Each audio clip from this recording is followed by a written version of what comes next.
नमन मेरा उन जवानों को और उनकी शहादत को, है नमन मेरा उनकी हर एक इबादत को, है नमन उस मां को जिसने ऐसे वीर पुत्र को जन्म दिया। नमन मेरा तिरंगे को और उसकी शान को, है नमन मेरा इस हिंदुस्तान के जवान को। नमस्कार, मेरा नाम है अरण्या मिश्रा और आप देखना शुरू कर चुके हैं द फ्रीडम वॉइस। हिंदुस्तान में अगर एक एक व्यक्ति चैन की नींद अपने घरों में सोता है तो उसके पीछे एक बहुत बड़ी संख्या सुरक्षा बल जो होते हैं दिन रात बॉर्डर पर खड़े रहते हैं, दुश्मन से लड़ाई लड़ते हैं और उनको चैन की नींद सोने देते हैं, खुद की नींद उड़ाकर।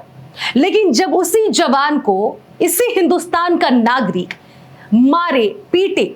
वो भी लात और घूसों से सार्वजनिक जगह पर, तो जरा सोचिए कि उस जवान पर क्या कुछ बीतेगा। दरअसल आपको बता दें कि उत्तर प्रदेश के मिर्जापुर के रेलवे स्टेशन पर बीते दिन वहां से एक वीडियो वायरल हो रहा है और ये वीडियो किसी और का नहीं है बल्कि सीआरपीएफ के जवान को कुछ कावड़ यात्री जो है लात और घूसों से जमकर मार रहे हैं। और जब वो मार रहे हैं तो वहां पर सीआरपीएफ के जवान का बेटा भी उसके साथ मौजूद है और वो अपने पिता को उठाता हुआ नजर आ रहा है। इस वीडियो में आप ध्यान से देख सकते हैं कि किस तरह से वो बेटा अपने पिता को उठा रहा है और उस बेटे के सामने ही उसके पिता को लात और घूसों से जमकर सीआरपीएफ के जो जवान हैं उसको कावड़ यात्री जो है वो मार रहे हैं। दरअसल आपको बता दें कि अब ये मामला राजनीतिक गलियारों तक पहुंच चुका है, हलचल भी तेज हो गई है। लेकिन उससे पहले आपको हम राजनीतिक गलियारों के बारे में तो बताएंगे, लेकिन आपको हम ये भी बताते चले कि ये वही जवान हैं जो पांव पखारते हैं कावड़ यात्रियों के और उनकी सुरक्षा में हमेशा 24 घंटे खड़े रहते हैं कि कावड़ यात्री सुरक्षित अपने गंतव्य तक पहुंच जाए, उनका जो लक्ष्य है वो पूरा कर ले, सफलतापूर्वक भगवान भोलेनाथ पर जलाभिषेक कर दे और उसके बाद से वो अपने घर पर सुरक्षित पहुंच जाए। दिन रात मेहनत करते हैं, जगे रहते हैं, घर में अपने नहीं जा पाते हैं, ना घर वालों की शक्ल देख पाते हैं, सिर्फ और सिर्फ सुरक्षा के कड़े इंतजाम को देखते हुए कि हमें अपने देश के लोगों को सुरक्षित रखना है, चाहे कोई भी त्यौहार हो। हमेशा पुलिस बल हो या जवान हो, उनके कंधों पर एक बड़ी जिम्मेदारी होती है कि वो सुरक्षित सभी व्यक्तियों को उनके घर तक पहुंचाए और उन्हें दर्शन करवाए, चाहे कोई भी त्यौहार हो, हिंदू का त्यौहार हो, मुस्लिम का त्यौहार हो, सिख का त्यौहार हो, किसी भी समुदाय का त्यौहार हो। हमारे लिए दिन रात मेहनत करते हैं जवान, सुरक्षा बल। आपको बताते चले कि जिस तरह से ये वीडियो सोशल मीडिया पर वायरल हो रहा है, इसको देखते हुए उत्तर प्रदेश के पूर्व मुख्यमंत्री और समाजवादी पार्टी के राष्ट्रीय अध्यक्ष अखिलेश यादव ने भी सोशल मीडिया पर एक वीडियो इसी घटना का पोस्ट करके उन्होंने लिखा है कि सुरक्षा बलों के मान सम्मान से खिलवाड़ या फिर कोई भी कार्रवाई उचित होनी चाहिए और खिलवाड़ बिल्कुल भी हम बर्दाश्त नहीं कर सकते हैं। आपको बताते चले कि जिस तरह से ये जो घटना घटित हुई है, इसमें 7 लोगों को पुलिस ने हिरासत में ले लिया है, जिसमें चार ऐसे कांवड़ी हैं जो नाबालिग हैं। और अगर बात कही जाए तो कुछ ऐसे अधिकारी हैं जो अब इस मामले को लेकर कह रहे हैं कि कुछ नाबालिग उसमें लोग थे जिनसे जाने अनजाने में गलती हो गई। ये छिटपुट मामला है, ये बहुत बड़ी बात है और बहुत ही शर्मनाक बात है कि इतनी बड़ी घटना को देश के जवान जो हम लोगों को सुरक्षित रखते हैं, हमेशा हमें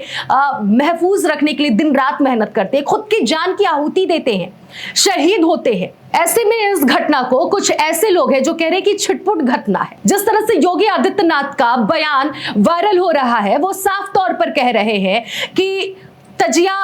लंबा ले जाना या फिर ज्यादा उसकी ऊंचाई रखना ये गलत है, क्योंकि ऐसे में बहुत सारी समस्याएं होती है। ठीक है, ये तो बात सही है कि तजिए का एक हाइट होना चाहिए, फिक्स होना चाहिए और त्यौहार भी बन जाए और सभी लोग सुरक्षित भी रहें। लेकिन ऐसे में कांवड़ यात्रियों के लिए जिस तरह से सुरक्षा व्यवस्था के जो कड़े इंतजाम किए गए हैं, क्या इसलिए वो कड़े इंतजाम किए गए हैं कि वो कांवड़ यात्री जो है वो सीआरपीएफ के जवान को मारे? दरअसल आपको बता दें कि वजह अभी तक ये स्पष्ट नहीं हो पाया कि कांवड़ियों में और सीआरपीएफ के जवान में आखिर लड़ाई क्यों हो रही थी, और भी मिर्जापुर के रेलवे स्टेशन पर। लेकिन इस मामले से जुड़ी हुई जो खबरें सामने आ रही हैं वो ये बताई जा रही है कि टिकट को लेकर कांवड़ियों में और सीआरपीएफ के जवान में कुछ कहासुनी हुई, जिसके बाद से कांवड़ियों ने मिलकर लात घूसों से जमकर सीआरपीएफ के जवान को मारा है। आपको हम ये भी बताते चले कि इसके बाद से इस पर कार्रवाई भी की गई है, लोगों को गिरफ्तार भी किया गया। जैसा कि मैंने आपको पहले ही बताया कि 4 इसमें नाबालिग पाए गए हैं। लेकिन सवाल इन सब के बीच में सबसे बड़ा खड़ा यह होता है कि धर्म के नाम पर गुंडागर्दी किस तरह से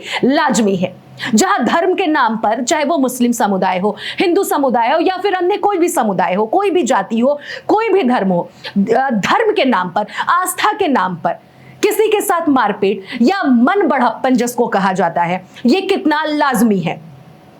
अब जिस तरह से ये कांवड़ यात्री जो मिर्जापुर के रेलवे स्टेशन पर जिस तरह से इन्होंने मारपीट की है, क्या अब इससे ये माना जाए कि सभी कांवड़ी एक जैसे होते हैं? बिल्कुल भी नहीं, ये गलत होगा कहना, क्योंकि बहुत सारे ऐसे कांवड़ी हैं जो इनकी तरह मनबड़ नहीं होते, लेकिन कुछ चंद ऐसे हर धर्म में और हर जाति में लोग पाए जाते हैं जो अपनी सुरक्षा बलों का और अपनी सुरक्षा के इंतजाम का फायदा जो है सही तरीके से नहीं बल्कि गलत तरीके से उसका उठाते हैं। और जैसा कि उदाहरण के तौर पर मिर्जापुर रेलवे स्टेशन पर जो घटना घटित हुई है सीआरपीएफ के जवान के साथ, और ये साफ तौर पर ये साबित करता हुआ नजर आ रहा है कि देश और दुनिया में कुछ चंद किस्म के ऐसे लोग होते हैं जो अपने बल का, अपने हिम्मत का गलत फायदा उठाते हैं। और सबसे बड़ी शर्मनाक और अफसोसजनक बात तो यह है कि देश के जवान पर इस तरह से हाथ उठाया गया है। यह बेहद ही शर्मनाक बात है। फिलहाल आगे की कार्रवाई इस पर पूरी की जा रही है, लेकिन आप इस पूरी खबर पर क्या सोच रखते हैं? हमारे कमेंट बॉक्स में जाकर अपनी प्रतिक्रिया जरूर साझा करें। फिलहाल इस खबर में इतना ही, बाकी खबरों के लिए बने रहिए द फ्रीडम वॉइस के साथ।